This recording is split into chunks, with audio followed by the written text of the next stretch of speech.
Përshëndetje të gjithëve. Jemi në fillimin e muajit të Ramazanit dhe është një muaj i tillë që gjithmonë ka nevojë të kuptohet, të sqarohet, të zbërthehet në gjithë madhështinë e vet. Muaji i Ramazanit, siç e dim, përmban në dy dimensione, dimensionin fetar dhe dimensionin social. Ndaj dhe edhe titulli i këtij emisioni të radhës së ciklit të Nektar është horizontaliteti dhe vertikaliteti i Ramazanit. Si janë të ndërthurura këto të dyja? Si gjen shprehje tek individi, tek komuniteti i besimtarëve kur ato janë në muajin e Ramazanit? Pra, procesi i agjërimit, që është një proces fizik dhe psikologjik individual, dhe më pas ai që quhet procesi i socializimit të tij së bashku me komunitetin të cilit i përket, duke e përjetuar në mënyrë komplementare këtë muaj dhe duke e shpërfaqur si rezultat edhe tek pjesa e përgjithshme dhe tek pjesa tjetër e shoqërisë. Unë kam të ftuar dy zotrinj të nderuar që vinë nga mimberet e xhamive, po themi kështu, është Bedri Lika, një hoxh i njohur nga Shkupi, dhe është Vebi Shatri, gjithashtu një hoxh i njohur i Istogut. Kam kënaqësi t'ju kem në studio, ju kam sefte në të gjithë historinë 5 vjeçare të Nektarit, që tashmë është dhe një traditë, dhe kjo është një ndjenjë satisfaksionuese për mua si moderator, por gjithashtu edhe për shikuesin që do ballafaqohet me fjalët tuaja, me ligjërimet tuaja në këtë hapësirë të këtij emisioni. Ju faleminderit që keni pranuar të jeni në studio dhe ju uroj të jeni të suksesshëm me fjalët tuaja. Bedri, muaji i Ramazanit, që karakterizohet si kolonë kryesore nga agjërimi. Si ndodh që pra ky dimension vertikal të gjithë shprehjen e vet tek hapësira horizontale? Bismillahirrahmanirrahim. Fillimisht ju falenderoj për ftesën dhe kam nderin që jam në mesin e juaj dhe që sefte takohem me juve live, edhe pse jemi pa kështu në rrethana të ndryshme shoqërore. Ju përmendët se agjërimi apo muaji i Ramazanit ka dy dimensione, dimensionin vertikal dhe horizontal. Unë kisha thënë për dallim prej asaj që e thatë, Ramazani ka shumë dimensione, është shumë dimensional. Ashtu sikur se na tregon Muhammed ibn al-Yamani, thotë kam pyetur 6 lloj njerëz, domethënë të kalibreve të ndryshëm, kam pyetur pyetje të ndryshme, por gjithë ma kanë dhënë të njëjtën përgjigje. Thotë kam pyetur mjekun se çfarë është mënyra dhe rruga për të marrë si preventiv për ta mbrojtur shëndetin dhe për t'u larguar nga smundjet. Ma dha mesazhin e duhur, më tha më pa kushtim, por më e preferuar është agjërimi. E pyeta filozofin se si ta ri ta nxjerr një urtësi nga jeta. Ma dha po të njëjtin mesazh, tha më pa kushtim, por më e preferuar është agjërimi. E pyeta të diturin, i thash çfarë është mënyra dhe rruga për ta memorizuar dijen që e dëgjojmë dhe e lexojmë. Po të njëjtën përgjigje ma dha, më pa kushtim dhe më shumë dhe më e preferuar është agjërimi. Po e pyeta të njëjtën pyetje edhe mbretin, se cila është ushqimi më i preferuar për mbretin, më tha më e preferuar është më pa kushtim, por më e preferuar është edhe agjërimi. I pyeta të dashurit se si kanë arritë të duhen për hir të Allahut Azza wa Jall, më dhanë të njëjtën përgjigje, më thanë më pa kushtim, por më e preferuar është agjërimi. Pra nga kjo që e tham, e shohim se agjërimi është me shumë mësime, është me shumë dobi, dhe kisha thonë për ta korrigjuar pyetjen, agjërimi është shumë dimensional për nga aspekti vertikal edhe aspekti horizontal. Por pasi që pyetja ishte në aspektin vertikal se çfarë mund të përfitojmë dhe çfarë reflekton agjërimi në aspektin vertikal, unë kisha filluar me ajetin kuranor ku Allahu në surën Bekara thot: Ja ejuhalladhina amanu kutiba alejkumus siyamu kama kutiba ala alladhina min qablikum la'allakum tattaqun. O ju që keni besuar, u është bërë obligim agjerimi, ashtu sikur se ka qenë obligim edhe për popull që kanë qenë dimension para jush. historik, po. Po. Mirë po, dijeni se qëllimi dhe synimi i agjerimit është që ju të arrini kulminacionin e devotshmërisë. Pra, nëse shohimi devotshmërinë apo nocioni devotshmëri është një mozaik i cili nuk përbëhet nga një element, qoftë ai element vertikal apo qoftë ai element horizontal. Në aspektin vertikal, nga agjerimi përfitojmë sinqeritetin, nga agjerimi përfitojmë durimin, nga agjerimi përfitojmë qëndrueshmërinë, ashtu sikur se është quajtur agjerimi sinqeritet, ashtu sikur se është quajtur agjerimi edhe durim, muaji i sabrit. Mirë po, boshti kurizor i devotshmërisë në aspektin vertikal është që njeriu gjatë agjerimit, me agjerimin atij, në agjerimin e tij të arrijë domethënë të vetëdijsohet se Allahu e kontrollon në çdo gjë. Dhe këtë Allahu e vlerëson. Prandaj edhe thot pejgamberi alayhis salam, thot i biri i Ademit çdo vepër që e bën për vete. Për shembull, nëse ndalemi te çështja e namazit, namazi është një vepër, është një adhurim, është një ceremoni fetare e cila duket, s'paku dikush do të shef. Sado që njeriu të jetë i sinqert, domethënë ekziston hapësira që ndoshta ndonjëherë të paraqitet edhe syjefatësia. Po ashtu edhe çështja e zeqatit.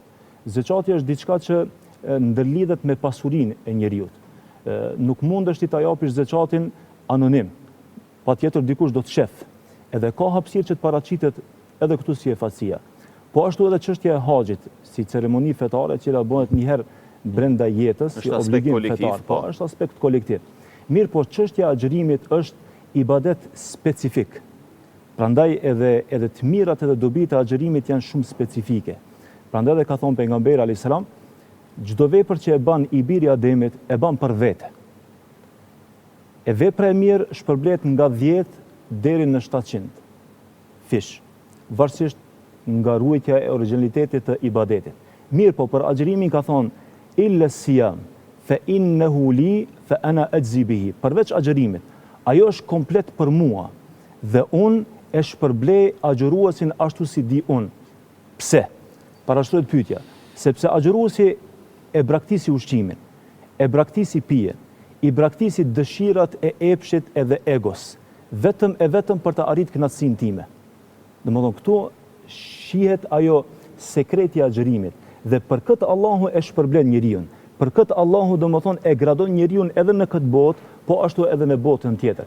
Prandaj na shpesh herë e vërejmë te xhamati dhe te muslimanët që agjerojnë muajin e Ramazanit, ndoshta gjatë ditës haron të hanë ose të pinë, ose gjatë marrjes së abdesit duke marrë abdes e gëlltit ndonjë pikë të ujit. Edhe me vrap shkon te hoxha ose te dikush që është më i ditur, edhe fillon pyetjen e parë i thotë ka ndodhur kështu edhe kështu me mua. Çka a thu vallë e kam prish agjerimin. Domethënë kjo pyetje edhe ky shqetësim rrjedh nga sinqeriteti. Rrjedh nga ajo vetdia se Allahu e kontrollon. Domethënë agjerimi është që e përmirëson lidhjen mes robit edhe Allahu subhanahu wa taala në këtë pikë kryesore dhe për këtë dietarët kanë thonë se është sendi kryesor i devotshmërisë që njeriu arrin gjatë Ramazanit. Po, i nderuar Vebi, a mund të ndodhë që të japim shumë më rëndësi aspektit vertikal, pra agjerimit, po nga njerë të lem mangut aspektet të tjera sociale të cilat janë gjithashtu pjesë e muajit Ramazanit. Pra ati procesi komplementar të jetuarit të këtij muaji dhe kundërta këta. Pra si duhet ndodh, si duhet kuptuar drejt ky muaj që të jenë të ndërthura të dyja. Pra mos t'i mshojmë njërës anë dhe pastaj të lejmë anës tjetër dhe anës tjetër.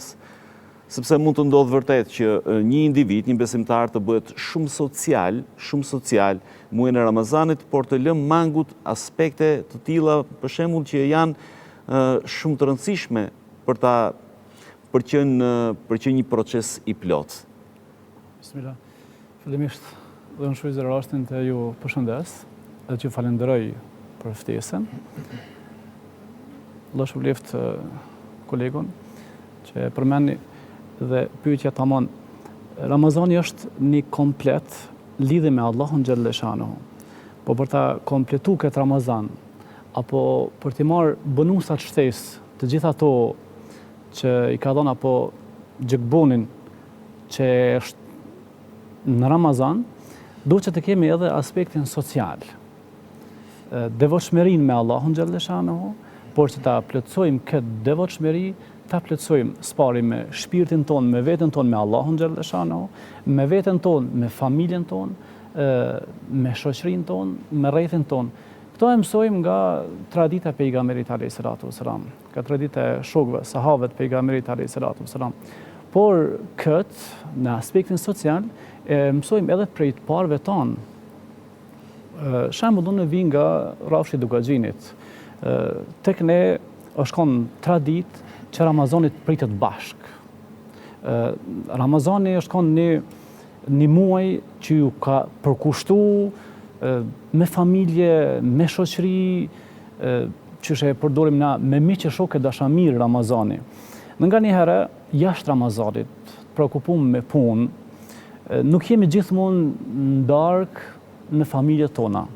Por në Ramazan i përkushtohem edhe me pas në ftesë nga një mik për një takim ose një punë diçka, me njëherë orën më falë se në kohën e iftarit ka më konë familje, ose në kohën e iftarit jam dikun ku jam iftum.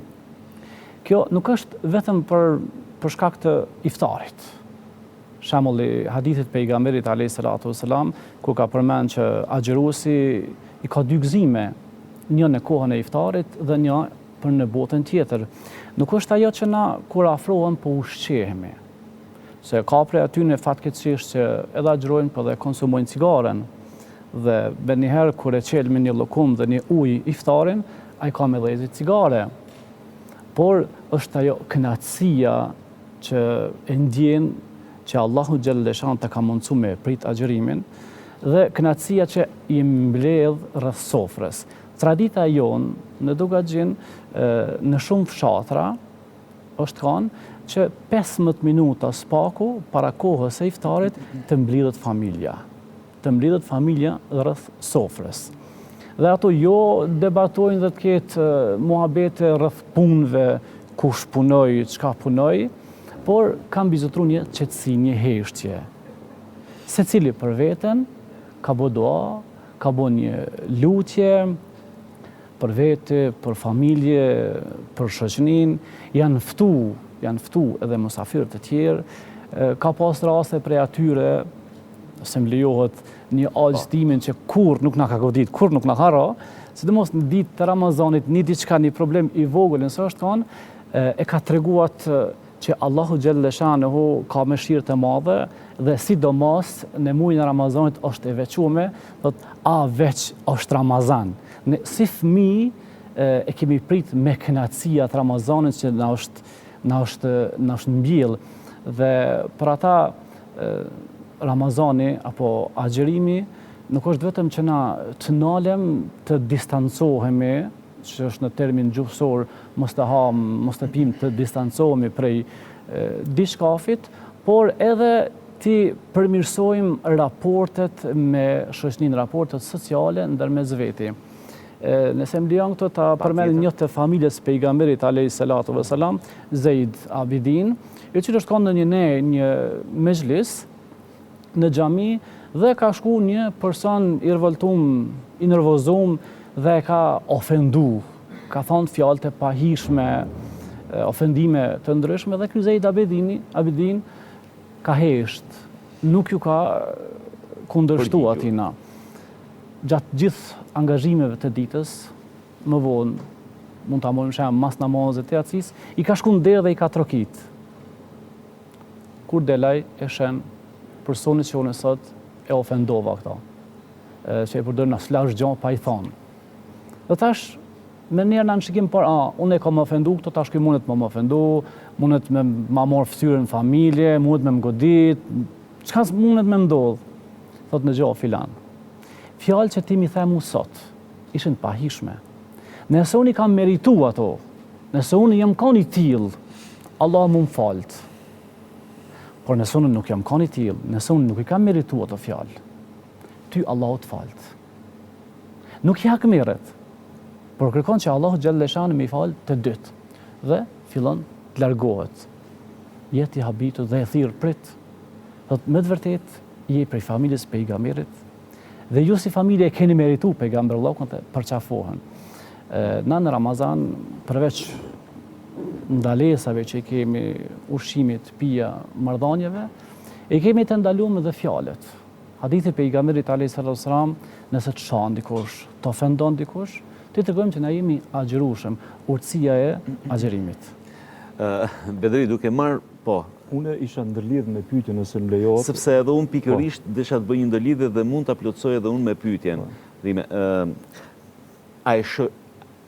çfarë efekti ka, mbahet si pyetje dhe pastaj jep shpjegimin tuaj. Çfarë efekti ka Ramazani, pra bashkë me agjërimin brenda, në rregullimin e shoqërisë, në impaktin e shoqërisë? Dhe a mundet i themi Ramazanit si një lloj mund ta trajtojmë si një lloj maketi i Islamit. Pra kur ne duam të shikojmë një gjë të madhe, shikojmë maketin fillimisht, e kuptojmë një godinë, një ngrehinj, një diçka, e kuptojmë nga maketi. A është vetë Ramazani një maket për të kuptuar Islamin? Kështu, në lidhje me pyetjen e parashtuar kolegut tim, dietarët islam kanë thënë se gjatë Ramazanit agjëruesi arrin domethënë të ngjallë ndjenjen e të qenurit vetvetja. Kjo është shumë me rëndësi. Ashtu sikur se ka thënë Ebu Talib el-Mekki, thotë besimtari për ngjan flautës. Flauta kur është bosh në brendësinë e saj e nxjerr zonin e duhur. E nxjerr atë zonin e duhur origjinal. Prandaj edhe besimtari gjatë agjërimit, domethënë gjatë procesit kur ai shmangat dhe i braktis ushqimet edhe pijen, edhe mundohet ta furnizon aspektin shpirtëror me atë që e ka porositur Allahu i lartëmadhruar, domethënë ai e sheh se është dikush tjetër në krahasim me atë që ka qenë në të kaluamën para se të fillon Ramazani. Dietarët dhe njerëzit e urtë kanë thonë shpirti mvaret nga trupi dhe trupi mvaret nga shpirti. Ashtu sikur se e mirëmban trupin dhe ashtu sikur se kujdesesh për trupin, ashtu edhe zhvillohet edhe shpirti dhe anasjelltës. Ashtu sikur se kujdesesh për shpirtin, domethënë ajo reflekton edhe te trupi i njeriu. Jo rastisht na tregon Aisha radiallahu anha, po ashtu edhe sahabit tjerë, shokët e pejgamberit alayhis salam, e transmetojnë të njëjtën hadith se pejgamberi sallallahu alaihi wasallam ka qenë më bujari. Ka qenë më bujari para se të fillon Ramazanin. Ka qenë më bujari në mesin e njerëzimit, por më bujar ka qenë në ditë e Ramazanit. Dhe bujaria lidhet domethënë me aspektin social. Pse? Se pejgamberi alayhis salam gjatë agjërimit, krahas asaj që ka agjëruar, në të njëjtën kohë është takuar edhe me Xhibrilin alayhis salam, i cili Xhibril ia ka lexuar ajetet e Kuranit dhe nga ajetet e Kuranit pejgamberi alayhis salam është reflektuar nga emra dhe cilësitë e Allahut subhanahu wa taala. Kjo që na jep me ditë nëse zbresmi në situatën tonë, e shohim se gjatë muajit të Ramazanit muslimanët janë më të mëshirshëm. Muslimanët janë më solidar. Ajo që i bën solidar dhe i bën të mëshirshëm dhe i bën që të jenë afër njëri tjetrit, i bën që të ketë ndjenjë njerëzore ndaj njëri tjetrit, është pikërisht agjërimi. Jo pikërisht ajo që largohet nga ushqimi dhe pija, por pikërisht nga bërthama e agjërimit, se ai e din se brenda orëve gjatë ditës, ta zomë se është 18 orë, ai vazhdimisht jeton me ndjenjen se është duke kontrolluar Allahu i lartëmadhruar. Prandaj edhe thot Ebu Hazmi, thot njeriu i cili mundohet ta rregullon gjendjen e tij vertikale me Allahun subhanahu wa taala, Allahu e rregullon gjendjen e tij mes tij dhe njerëzve dhe anasjelltas. Në momentin kur njeriu nuk i intereson gjendja e tij vertikale mes tij dhe Allahut subhanahu wa taala, Allahu e prish edhe gjendjen mes tij dhe njerëzve. Dhe pikërisht na këta e vërejmë gjatë ditëve të Ramazanit, njerëzit janë më zemër gjerë, janë më solidar, janë më të mëshirshëm, janë dora e zgjatur e njëri tjetrit. Pra kjo është një begati shumë e madhe, është një sofër e madhe me shumë lloj ushqimesh shpirtërore dhe materiale. Po, kisha këtë pyetjen nëse mund t'i përgjigjem, pra a është Ramazani një lloj maketi i islamit, për ta kuptuar. Pra nëse një njeri futet në Ramazan, por nuk futet me një ndërgjegje të thellë dhe vetdije të thellë islame, futet më tepër si një aspekt eksperimentues, përjetuesi, diçkaje jo pjesë e qëndrueshme dhe pjesë normale e jetës së tij, dhe aty ai arrin të kupton të njeh dhe islamin. Mund të ndodhe kjo? Mund të ndodhë kjo, mund të ndodhë se njeriu domethënë ballafaqohet me një urdhër të Zotit, me një obligim të Zotit, i cili vazhdimisht reflekton pozitivisht në shpirtin e njeriu dhe në trupin e njeriu, dhe kemi raste të tilla që gjatë Ramazanit kur njeriu para se të fillon Ramazanin, ndoshta e ka pas dert, ndoshta e ka pas gale se si do të agjeron, si do të qëndron pa ushqim dhe pa pije. Mirë po, nga dita e parë kur ai ka fillu, për shembull, kur ka fillu me bindje ndaj Zotit dhe mbështetje ndaj Zotit, dhe i ka pa mrekullitë e Zotit se si ai mund t'ia del ball, për shembull të agjeron për hir të Zotit. Po, se perceptimi mbi besimin është si diçka që të fut në sakrifica, si diçka që është privuese, po. Dhe ai në vetvete i ka pa mrekullitë e agjerimit, dhe kështu që agjerimi ka qenë që ai të ndryshon, të bën një kthes në jetën e tij, domethënë që edhe të reflekton pozitivisht edhe karshi Zotit të tij, po ashtu edhe karshi njerëzimit. Po, Vebi, a mundet që gjatë muajit të Ramazanit, të vinë aspektet, punët e tilla, të cilat ti nuk mund t'u shmangesh, ke impenjime, por të vinë një lloj lirie dhe një hapësire për të zgjedhur. A është e mundur që ato ditë dhe atë muaj individi të zgjedh hapësira për ta mbushur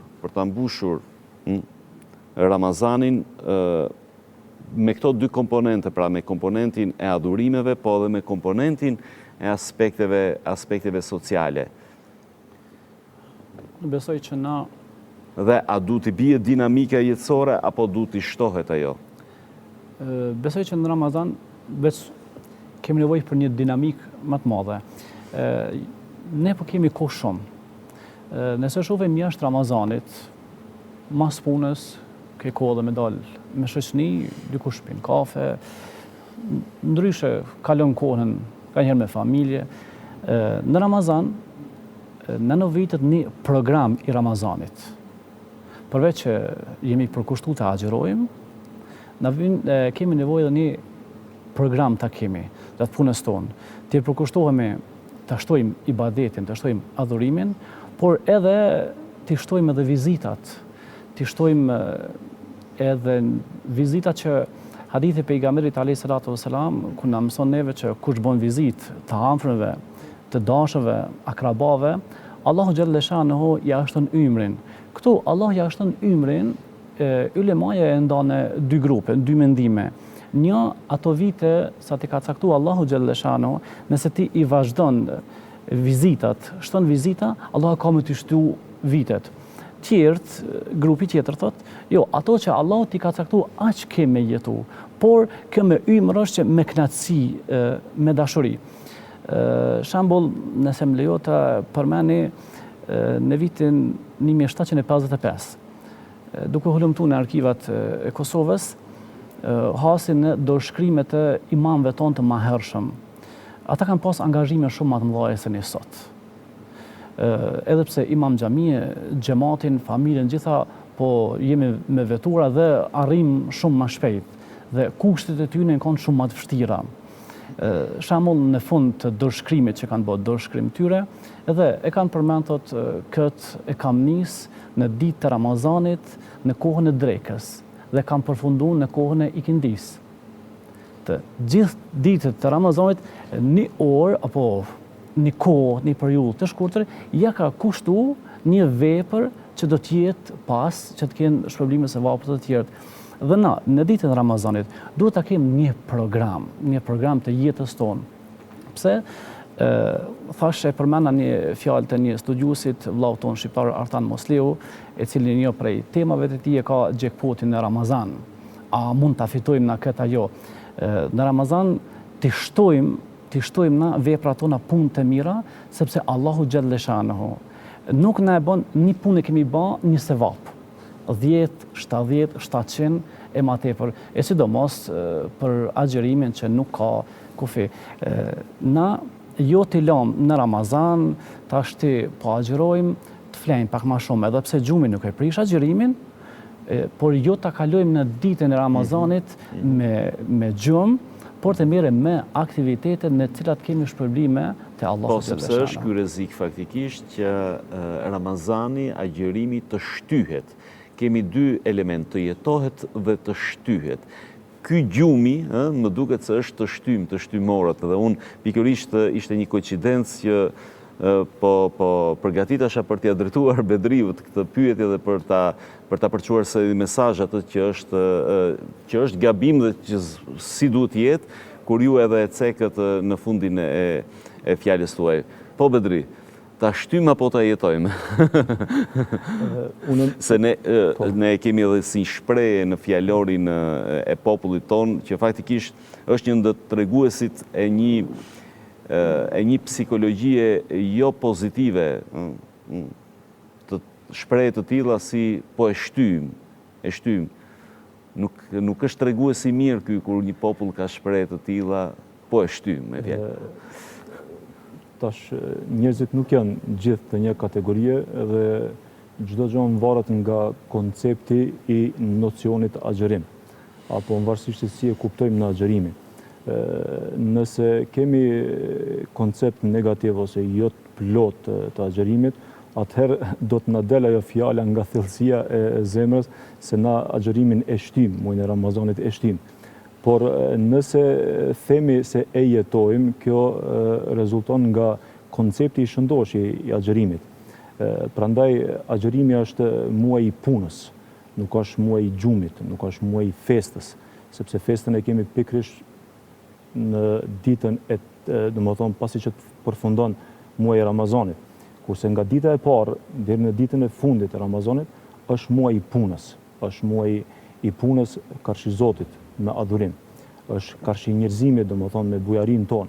Edhe kur e përmend me fjalën bujari, nuk domethënë vetëm bujaria në aspektin ekonomik.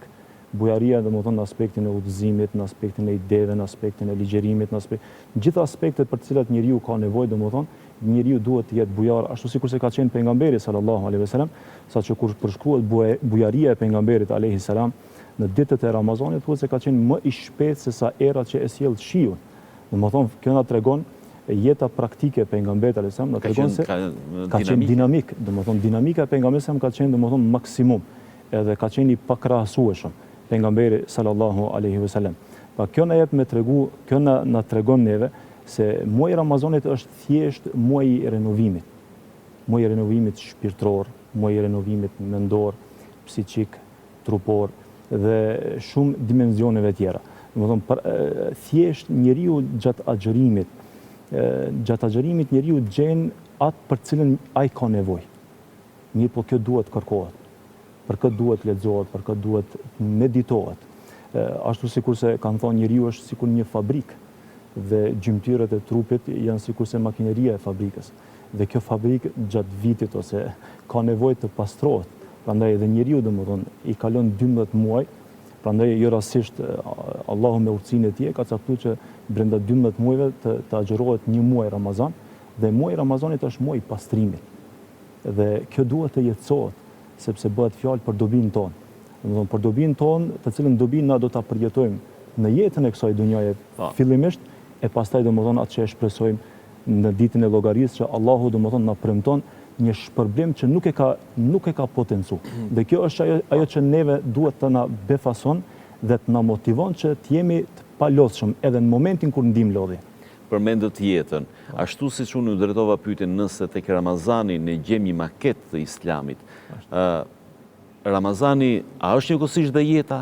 Që mos kuptohet që është një pjesë e veçuar, pak e distancuar e jetës, jeta është një gjë tjetër, por Ramazani është një gjë tjetër.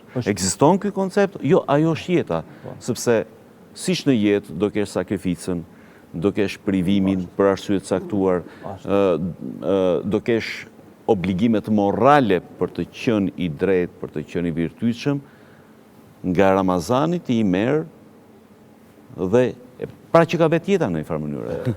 E njëjta pyetje i kthehet përgjigjes të njëjtë. kjo kretë mbahet nga ajo si e koncepton njeriu Ramazanin. Pra nëse ke thënë për jetën po e shtym, do ta thuash dhe për Ramazanin, por nëse nuk thua për Ramazanin që po e shty, s'ka si ta thuash për jetën. Nuk e di.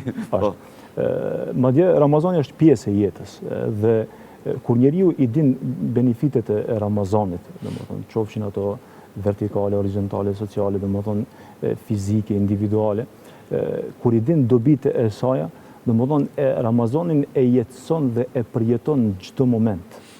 Dhe përmallohet për çdo moment dhe gajloset për çdo çast që i kalon domethënë pa e shfrytzu.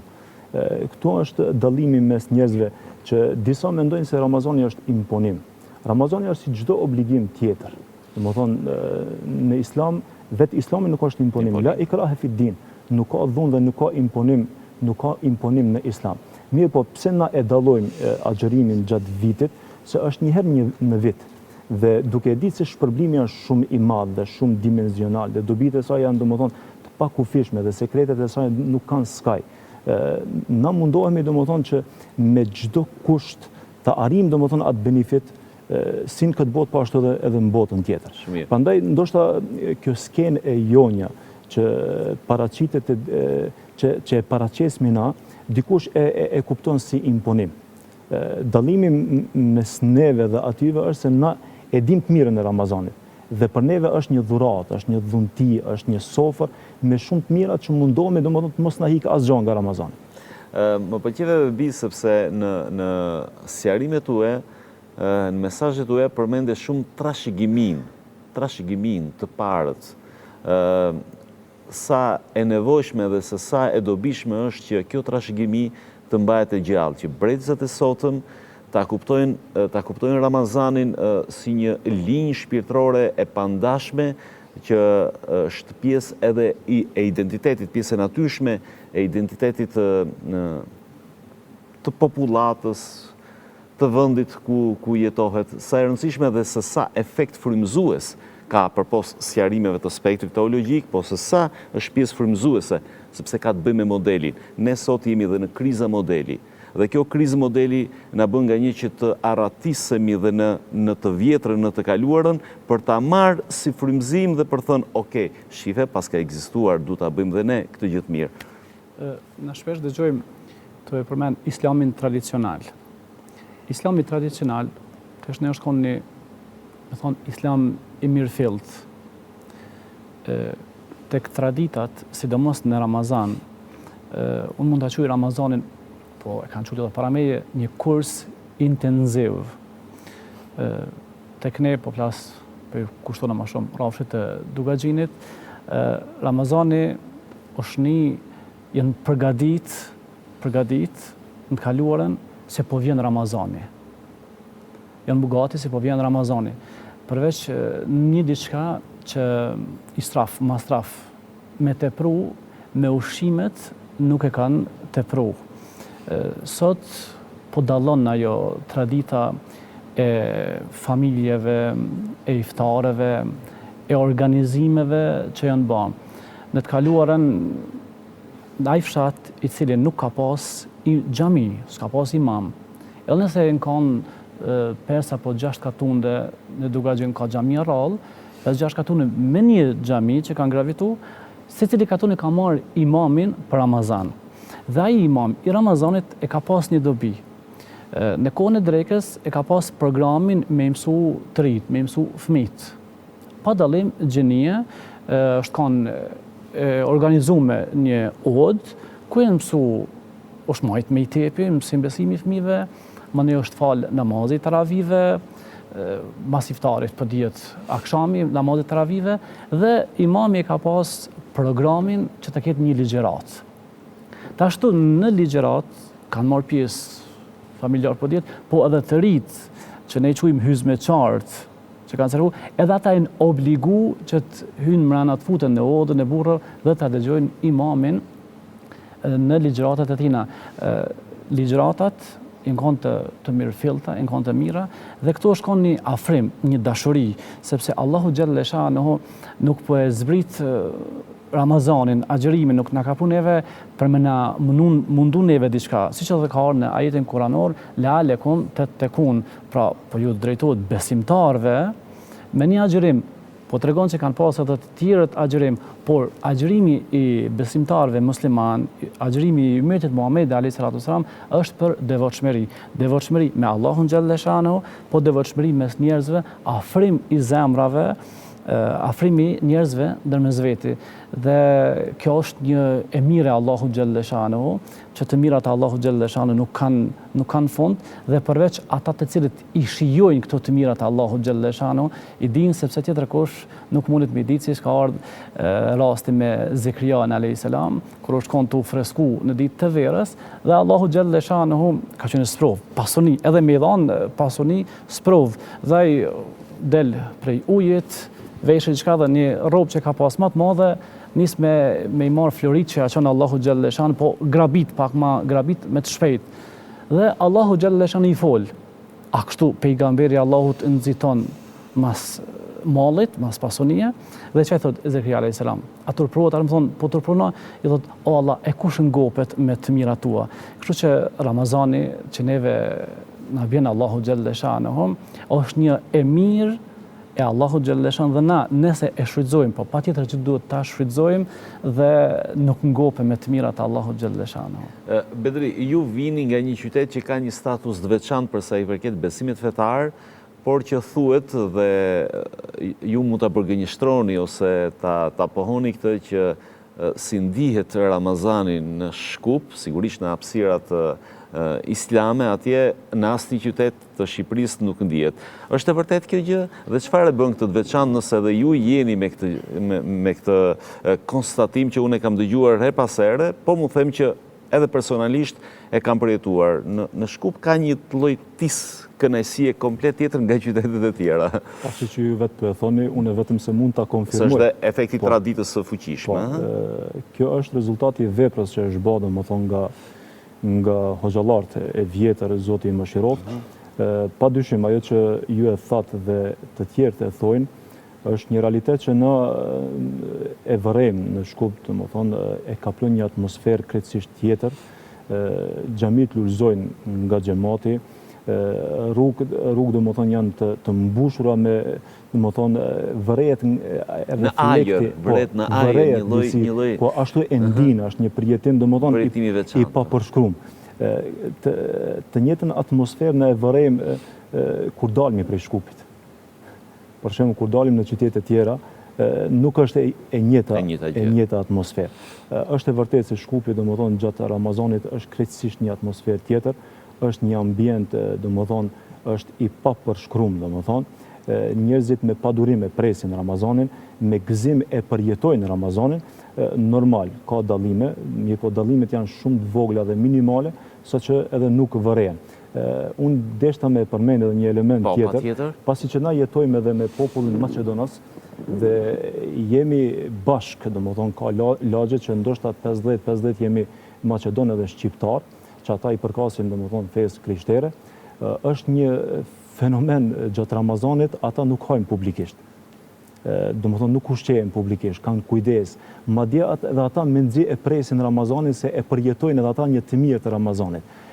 Kështu që me fjalë tjera, muaji Ramazanit është një muaj i bekuar, ashtu sikur se e përshkruan Allahu dhe pejgamberi alayhis salam, është një muaj i papërshkruar në aspektin e kënaqësisë shpirtërore. Është një muaj që na duhet me çdo kusht të përgatitemi dhe të ndalemi me vetveten se si duhet ta shfrytëzojmë dhe si do ta shfrytëzojmë, pasi që jemi në prag të thirrjes ku Allahu thotë ja ayyuhalladhina amanu kutiba alaykumus-siyam, o ju që keni besuar, u është bërë obligim muaji Ramazanit. Domethënë jeni në prag të kësaj thirrjes. Prandaj kjo është një privilegj për neve që Allahu po na mundson që për çdo moment dhe për çdo çast po i afrohemi kësaj thirrjes, për ta fituar një shpërblim shumë të madh, për ta shpreh një gëzim shumë të madh. Kështu që lutem Zotin e Madh që Allahu të na mundson të arrijmë këtë muaj të bekuar dhe të pastrojmë shpirtin ton, të përmirësojmë raportin ton mes neve dhe Zotit dhe njëkohësisht dhe në mënyrë paralele të përmirësojmë raportin mes neve edhe njerëzve. Po edhe diçka, sepse këtu desha të kapem. Pra që mos mbetet Ramazani diçka e thjesht komunitare, një komunitet të caktuar. Efekti që ka Ramazani në të gjithë shoqërinë, a mund të vlejë si një leksion shoqëror për ta rregulluar shoqërinë? Ashtu, adhurimet pra çfarë injekton në gjithë shoqërinë? I gjithë Islami me adhurimet e veta që i ka, nuk reflektojnë vetëm në aspektin individual, apo vetëm në aspektin e një grupi të caktuar. Prandaj, në shumë ajete kuranore në hasme ku Allahu thotë, ja ejuhen nas, o ju njerëz, kjo është një mesazh për neve se i gjithë Kurani është për gjithë njerëzimin. Domethënë, nëse unë ja shoh hajrin ose dobin një adhurimi, ajo e mirë duhet të reflekton edhe të tjetri. Prandaj e kanë përmend dietarët se kjo ka ndodhur pikërisht gjatë agjërimit kur kryesuesi i hipokritëve Abdullah ibn Seluli ndron jetë në kohën e pejgamberit alayhis salam. Dhe pejgamberi e ka ditë se ky person është njeri i cili domethënë vazhdimisht i përgatit kurthe Muhamedit sallallahu alaihi wasallam, dhe kjo është një mesazh që na duhet ta ngulitmi në trunin ton dhe të na motivon që të përgatitemi të përmirësojmë raportet ndërnjerëzore. Vllau me vllaun, njeriu me familjen, me shoqërinë dhe me mbar njerëzimin. Kjo ka ndodhur pikërisht në kohën e Ramazanit, ashtu e kanë thënë dietarët, se kur ndron jetë i biri i Abdullah ibn Selulit shkon te pejgamberi alayhis salam dhe i thotë ja Rasulullah, thot baba jem nuk ka tesh për ta mbuluar qefinin e tina. Çka ndodh me pejgamberin alayhis salam? Mëshira e tij e plot që reflektonte domethënë nga cilësitë dhe emrat e Zotit të lartmadhruar. Pejgamberi alayhis salam e nxjerr xhubën e tij dhe ai ja jep birit të tij që ta mbulon kryesuesin e hipokritëve. Dhe kjo është mesazhi më i madh për neve muslimanëve që duhet të vetëdijsojmë para Ramazanit, të përmirësojmë raportet tona ndërnjerëzore, se nëse nuk ja arrim të përmirësohemi mes vete dhe mes vete, atëherë nuk do të përmirësohemi edhe me Allahun subhanahu wa taala. Ashtu sikur se ka thënë pejgamberi sallallahu alajhi wasallam, ai cili nuk din ta falënderon njeriu, nuk din ta falënderon edhe Allahun.